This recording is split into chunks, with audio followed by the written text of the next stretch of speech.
It was the kind of winter evening that makes silence louder. Outside, the wind rattled bare branches against the kitchen window. Inside, the Rowe family home smelled like rosemary, gravy, and something burnt trying to hide behind cranberry sauce. Elena Rowe, 32, stood by the sink scraping bits of stuffing into the trash, while the dishwasher hummed a dull, tired song behind her. She hadn't planned to say anything, not really. Just as the plates clinked and the silverware settled, she turned slightly toward her younger brother. "So, Cole," she said, voice light, careful. "I heard Mom and Dad signed the deed over to you, that true?" The room didn't freeze. It imploded quietly. Cole turned from the fridge, still gripping a cold beer, and smirked. That smirk. The one she'd known since childhood. The one that always came before the shove, the snide comment, the swing when no one was looking. "Why do you care?" he said with a snort. "You barely lived here after high school. You were always too good for this place." Elena dried her hands calmly on a kitchen towel. "That's not true. I moved for work, Cole, but I was always here when it mattered. When Dad had his stroke, when Mom went through chemo, I was here." Cole's eyes darkened. "Flying in from Boston every few months doesn't count as being here." Elena held her ground. "If we're talking about family property, maybe all of us should have been part of the conversation. That's all I meant." It happened in a blink. 1 second she was standing by the counter. The next, her back slammed into the fridge with a metallic thud that echoed across the kitchen tiles. Her breath fled her body as Cole's knee came crashing upward right into her face. A flash of white, hot, searing. Then everything rang. Blood dripped down her lip before her mind could even register the pain. The TV in the living room played on, muted football commentary echoing like a cruel joke in the background. Elena gasped. Her body staggered sideways, vision blurred. She reached blindly toward the countertop, palm slick, unsteady. With one hand, she groped for the kitchen phone mounted by the pantry wall. It felt miles away. 9-1. That's when it was ripped from her fingers. The cord snapped as the phone slammed to the floor. "It's just a scratch," her mother hissed, eyes sharp but eerily calm, like Elena had dropped a dish, not nearly blacked out.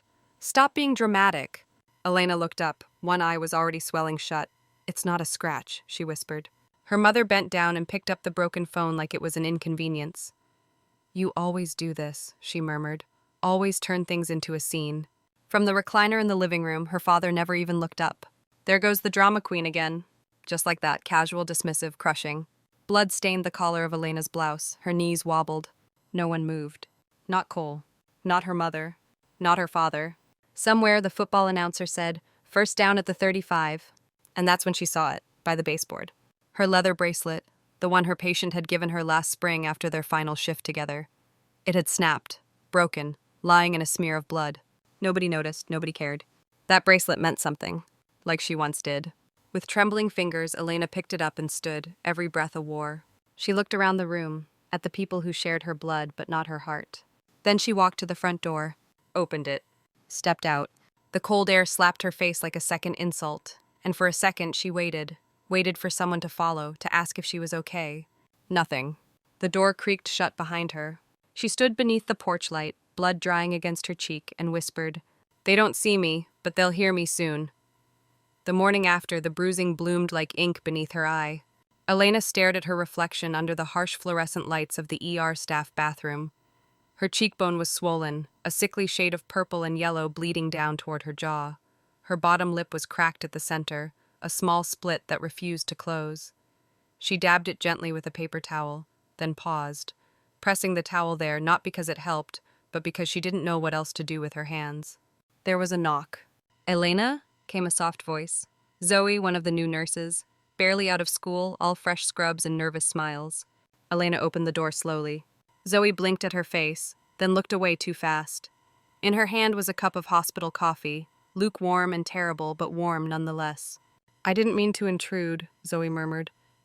I figured you'd be first in. You always are." "Thanks," Elena whispered, taking the cup. Zoe lingered, eyes gentle, then after a pause, "Are you safe?" "Not what happened. Not oh my God. Just that. Are you safe?" Elena nodded once, a practiced lie. Just black ice on the back steps. Zoe didn't believe her, but she didn't press. She just placed a hand briefly on Elena's arm, then slipped away. That touch, the smallest thing, nearly broke her. It wasn't pity, it was witnessing. Back in the supply closet, Elena sat on an overturned crate, knees pulled up. The space smelled like saline and cardboard, but at least it was hers for a moment. She pulled out her nurse's pocket notebook, not the one for vitals and meds, but her personal one, soft leather cover, pages curled at the edges. She opened to a blank page and wrote, December 1st, 2024, orbital contusion, split lower lip, bruising on upper thoracic spine.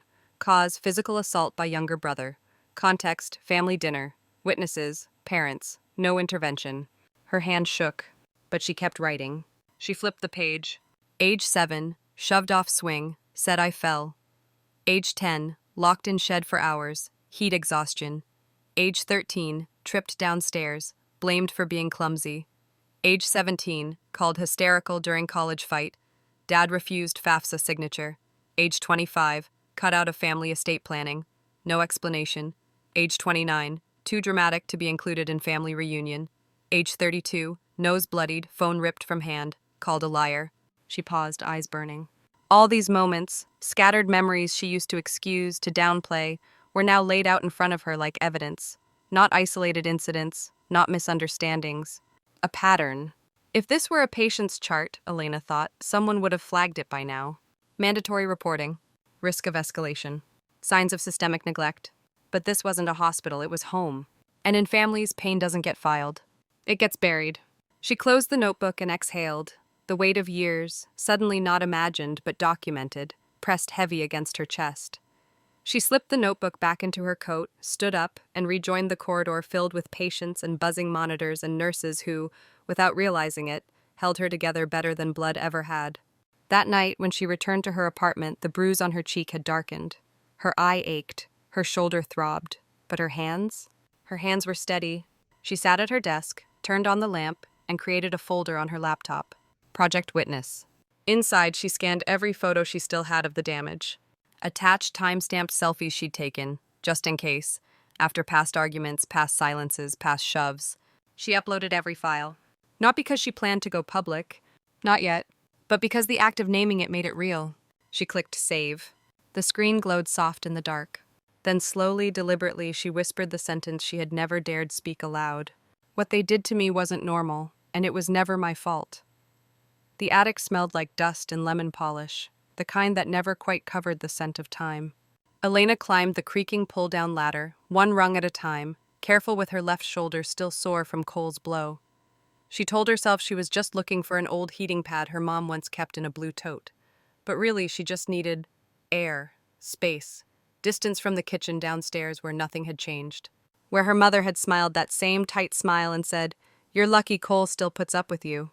At the top, the attic greeted her with low ceilings, boxes stacked like tombstones, and insulation peeking out like cobwebs. She hadn't been up here in over a decade. She wasn't even sure what she was looking for until she saw it. A trunk, faded green, wedged between a broken Christmas wreath and a box labeled Thanksgiving China. Its lock had rusted off years ago. She pried it open with the edge of her palm. Inside, old yearbooks, a melted snow globe, and a pile of photo albums, some warped from heat. The first one she opened was pristine, every page a tribute to Cole. His birth announcement, first steps, Halloween costumes, Little League, football trophies. Page after page, his life played out like a curated museum exhibit. Elena flipped faster. Where was she? A few group photos, blurry Thanksgiving tables, family reunions, but in most of them, her face was missing.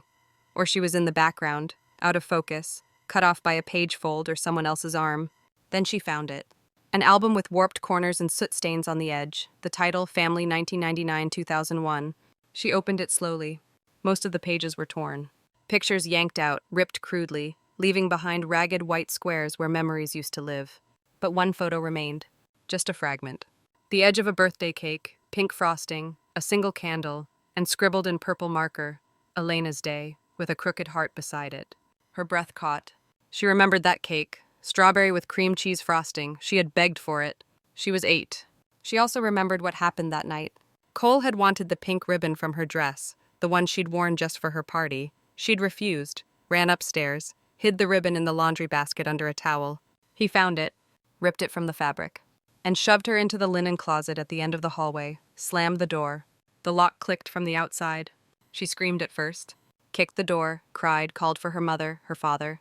No one came. Eventually, her voice gave out. The air grew warm, thick. She curled up on a pile of towels, her cheek pressed to the tile floor, pink frosting still on her fingertips. She remembered the moment the light under the door dimmed. Footsteps. Heels. Her mother. Elena saw the shadow pause, then walk away. The next morning, someone opened the door. She didn't remember who. Just the sting of light hitting her eyes, the sour smell of sweat and fear on her dress, and the way her mom had scolded her. Why would you ruin your birthday like that? Back in the attic, Elena blinked back the sting. She didn't cry. Not anymore. She carefully closed the torn album and tucked it under her arm. Then she climbed back down, each step steadier than the last. Downstairs, her mother was humming in the kitchen, stirring soup like the past hadn't just risen from the floorboards above her head. Elena said nothing. She placed the album quietly into her bag and walked out the door without saying goodbye. That night in her apartment, she laid the half photo gently on the table and stared at it. The pink cake, the purple ink. Elena's day. She opened her notebook and wrote only one sentence. If they erased me once, they won't erase me again. The dining table looked like it had been pulled from a magazine spread. White linen tablecloth, tall, tapered candles, polished silverware that hadn't seen daylight in years, and 4 name cards written in her mother's elegant cursive, except for Elena's, which sat at the far end near the swinging kitchen door, half tucked under a chipped bread plate. Out of sight, out of center. She sat quietly, the bruises on her face mostly faded now, turning the dull yellow of something that no longer screamed, only whispered.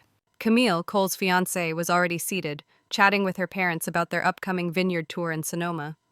Cole laughed too loud, too early in the conversation, his usual tactic when he was covering something ugly. Elena kept her head down, stirring the gravy on her plate like it held answers. Her mother floated through the room, adjusting napkins, fluffing already fluffed pillows. Her lipstick was darker than usual, a berry shade meant to command attention. "You look better," she chirped toward Elena, not making eye contact. "Glad the swelling's gone."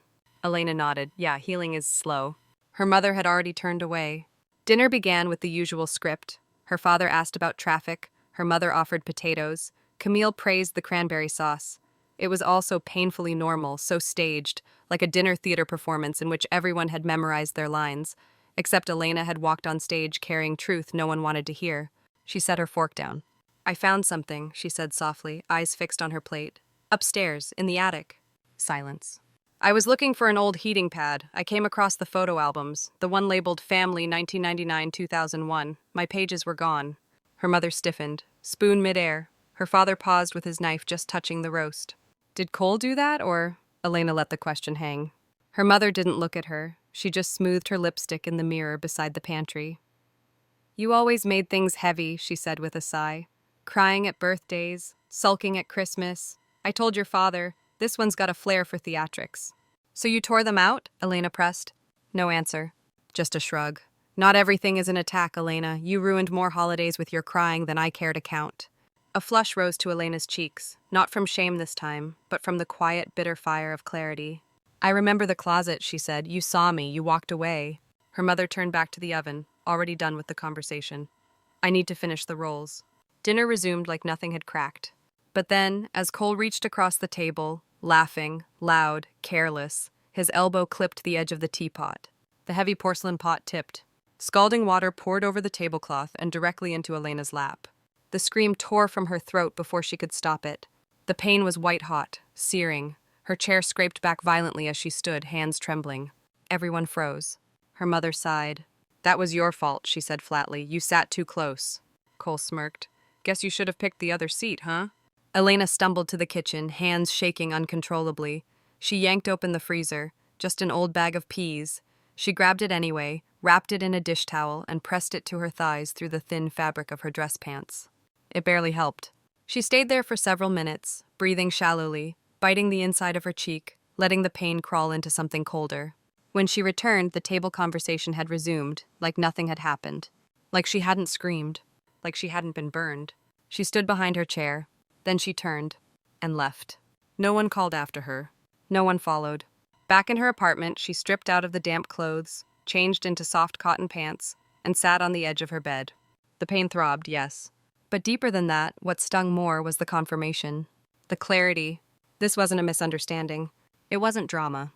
It was cruelty wrapped in table manners. She opened her notebook and drew a line straight down the middle of the page. People who stayed silent, people who helped hurt. She began writing names. And for the first time in her life, the list wasn't just about memory. It was about evidence. The message came just after noon the next day. Elena was on her break, sitting in the staff lounge, nursing a too-cold coffee and trying not to stare at the faint pink splotch still marring her thigh beneath the loose cotton of her scrubs. She hadn't checked her phone in hours, avoiding news, family group chats, and anything that might pull her back into that house, even in pixels. But the name on the screen stopped her breath. Rachel Dunn. They hadn't spoken in years, not since braces and borrowed hoodies and shared secrets under bleachers. Elena blinked, then tapped accept. Hey, Rachel's voice came through, soft, tentative. I know this is out of nowhere, but do you have a minute? Elena sat straighter. Yeah, of course, what's going on? A pause. Then, you don't know my niece, Lily, do you? Elena's heart stuttered. No, I don't think so. Why? She's staying with your parents right now, Rachel said gently. My sister's deployed overseas, and your mom offered to help, said she missed having a little one around. Elena's grip on the phone tightened. Rachel continued, slower now. I thought it was sweet, at first, until this morning. Another pause. Then her voice dropped. Lily said something happened yesterday. She said Cole pushed her. Silence. She told me he yelled at her, told her not to be a drama queen like Elena. Elena felt the blood drain from her face. Rachel's voice trembled.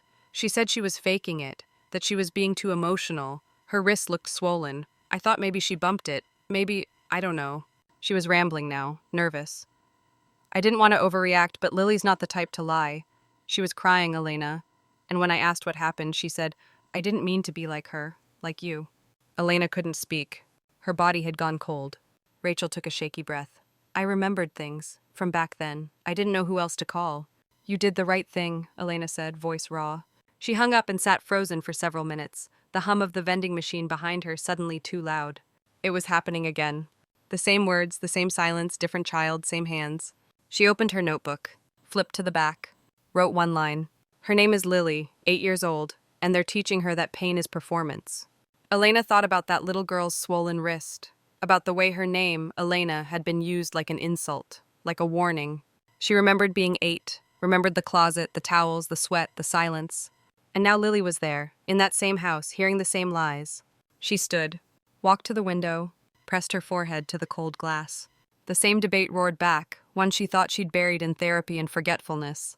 Do I speak, or do I stay silent and let another girl learn to swallow her truth the way I did? Outside, the sky was overcast, heavy. Inside, Elena whispered the question aloud, not to herself, but to the ghosts she once carried. Do I become the woman I wish someone had been for me? Her hand stopped shaking. She didn't know what came next, but she knew one thing. Lily wouldn't grow up thinking pain was weakness, not on her watch. The auditorium wasn't full. Just enough folding chairs to feel formal, just enough faces to make her palms sweat. The town council had arranged a small ceremony, another legacy recognition night, honoring longtime residents for their service to youth programs. Elena sat near the back, heart calm, hands steady. The man and woman seated in the front row, her parents, smiled for the community like they'd rehearsed it. Her mother wore pearls. Her father clutched a folded speech in his hand. They looked proud of themselves. The board chair stepped up to the podium. Today we honor Greg and Marianne Rowe for their decades of dedication, their generous donations, and for raising a family rooted in resilience. The word resilience lodged like glass in Elena's throat. Then came the question. Would anyone like to say a few words? She stood, slow, measured, and walked down the center aisle as the room turned. Her mother's back stiffened. Her father's jaw clenched. I just have one thing, Elena said, reaching the podium. Her voice didn't shake. It filled the space, not loud, but clear, controlled. She pulled a flash drive from her coat pocket and inserted it into the council laptop. No preface. No introduction. Just a click. The audio file began. Lily's voice. Small, fragile, cracked. Mommy, please, I didn't mean to drop it. Please don't shut me out there again. And then, her mother's voice. Cold, detached. Well, maybe if you listened the first time, you wouldn't be punished. Go.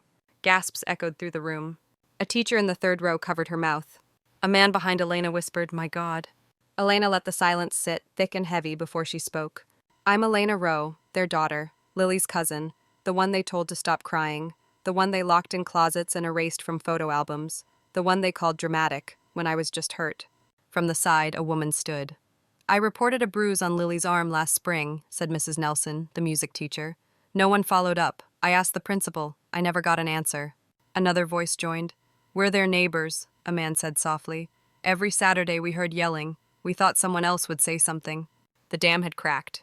Elena stood still at the podium, her breath steady, her voice firm. I waited years for someone to believe me, but I stopped waiting. I don't need permission to speak anymore. Her father rose suddenly, storming to the front with a sheet of paper in hand. She's unstable, he barked. Hospitalized for mental illness 3 years ago. This is the documentation. He held it like a shield. But from the back, a woman's voice rang out, measured, professional. That's not accurate. All eyes turned. I'm Dr. Levon, she said, rising from her seat. I'm the physician on that file. That document has been falsified. Elena was never admitted for psychiatric reasons. She was treated for physical trauma. This is a forgery. Her father froze. Paper still in his hand. Face losing color. Elena stepped forward. You forged my records, she said, her voice low. Just like you tried to erase me. Just like you convinced everyone I was too emotional to be real. From her bag, she pulled out something small. A porcelain teacup. White, faintly cracked. A blue vine ran around its rim. She placed it on the podium like an offering. I used to drink chamomile from this while pressing ice to my face. You told me it cracked because I was clumsy, but I kept it, because I knew one day I'd pour the truth into it. Security arrived. No chaos. No yelling. Just quiet murmurs and rustling fabric as 2 officers stepped toward her parents. We need you both to come with us, one said. They didn't resist. They didn't speak. They walked down the aisle not as pillars of the community, but as people whose lies had finally reached the light. As they neared the back, Elena saw movement by the doorway. Lily, backpack slung over her shoulder, eyes wide. She didn't cry. She didn't blink. She just watched. Elena met her gaze and held it, like a promise made wordless. That night, Elena didn't sleep. She brewed black tea, no chamomile this time. She sat at her kitchen table under the low hum of silence that no longer suffocated. And for the first time in decades, she felt still. Not victorious, but free. The paperwork was thick, the signatures endless. But Elena signed every page with the same calm hand she'd used to hold pressure on countless wounds. Across the desk, Jeanette, her attorney with the razor-sharp eyes and the no-nonsense bun, nodded once and slid a final folder toward her. Child Protective Services filed formal charges this morning, Jeanette said evenly. Child endangerment, falsification of medical records, interference with mandated reporting. Elena blinked slowly. And Lily? She's safe, for now, in temporary care, but... Jeanette tapped the folder. Your petition for guardianship is solid. Public testimony, medical verification, multiple witnesses, they won't be able to touch her. Elena exhaled. Not relief yet, but something close. I want a clause added, she said quietly. Jeanette looked up. Go ahead. I want it in writing. They're never to contact her, or me. No letters, no surprise visits, no apologies in disguise. Jeanette's pen moved without hesitation. Done. When Elena left the office, the sun was casting long amber lines across the sidewalk, warm but soft, like the day had exhaled with her. She passed the corner cafe where years ago her mother once told her over coffee, No one believes your little stories, Elena. You always make things sound worse than they are. Funny. The world had finally listened the moment she stopped trying to make it sound better. That afternoon, she stood outside the group shelter. The building was modest, peeling paint, an uneven ramp, but clean. A planter of tulips sat stubbornly by the door, half blooming despite the cold. Inside, Lily sat on a blue mat in the playroom, legs crossed, cradling a worn-out stuffed dog with one missing ear. When she saw Elena, her small face didn't brighten. She didn't run. She just looked up. Wary. Guarded. Elena crouched beside her, resting her hands on her knees. Hey, sweet pea. Lily blinked, once, then whispered, Do I have to go back? Something twisted inside Elena's chest. She leaned in, her voice steady. No, baby, not ever. Lily didn't cry. Instead, she leaned forward slowly, pressed her forehead against Elena's, and held it there, quiet, fierce. They stayed like that for a long time. When Lily finally sat back, Elena reached into her bag. I brought something for you. She opened a small white box. Inside, nestled in tissue, was a porcelain teacup, white, delicate, ringed with tiny blue forget-me-nots. It's not cracked, Elena said softly. You can use it anytime you want. Cocoa, tea, water, juice, you don't need permission. Lily's fingers curled around the cup like it might vanish. Can it stay with me? Of course, Elena said. It's yours now. That night, back at her apartment, Elena stood before the small bookshelf in her kitchen. She reached for the old teacup, her teacup, the one with the faint chip at the rim, the tiny fracture running like a scar down the side. She placed it gently on the shelf beside Lily's new one, cracked and whole, side by side. Then she lit a single candle, opened her new journal, the one with the title she'd embossed in gold. Things I was told never to say. She turned to the first page and wrote, They never hit me hard enough to kill me, just hard enough to make me quiet. But silence isn't my legacy anymore. She paused, took a breath, and finished. This is protection, this is memory, this is love unbroken. She closed the journal, stared at the 2 cups under candlelight. One cracked, one whole, and both finally safe. Some wounds don't bleed, they echo, through years of silence and denial. Some truths don't need to be shouted, they just need to be heard. Elena was once called too dramatic, cut out of photo albums, out of family decisions, out of memory itself. But she didn't scream back, she stood up. She told the truth, and she protected Lily, the child she once was. Because sometimes the bravest thing we can do is not to fight for ourselves, but to stop a child from learning silence the way we did. Have you ever been dismissed? Ever been told you were too sensitive, too emotional, making it up? You're not alone. Tell your story, write it, speak it, whisper it if you have to. Or just listen to someone who needs to be believed. Because maybe, just maybe, you are the person your younger self once needed. Share your thoughts in the comments. If your pain was ever ignored, you're not invisible here. Tap subscribe to hear more stories like this, because every time we speak the truth, another silence breaks. And that is how healing begins.